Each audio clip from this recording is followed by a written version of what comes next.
Hey, what's up, TikTok? This is the gift of prophecy part 4. So we've been over a lot so far. We've talked about the connection of God's presence and the gift of prophecy, that his presence is our source, that he encourages us through mercy and humility so that we can understand what he's telling us and why.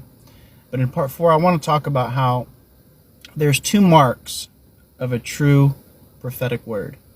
2 marks of a true prophetic word. One is that the gift of prophecy will never ever communicate to somebody to sin. It'll never instruct them, command them, or manipulate them to sin.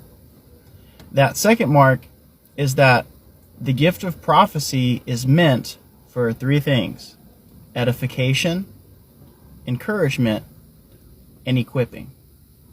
So if there's ever a prophetic word given for an individual, for a congregation, for a nation, city, state, town, it's always going to lead into holiness, and it will always edify, equip, and encourage.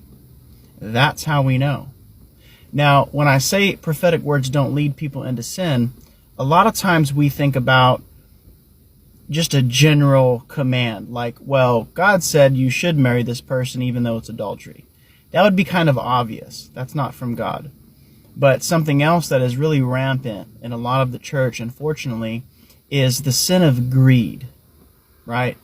There are some either true prophets or false prophets, and a lot of Christians that have the gift of prophecy that are claiming to give instruction from God to pursue greed, to pursue promotion, to pursue exaltation. And those things are sinful.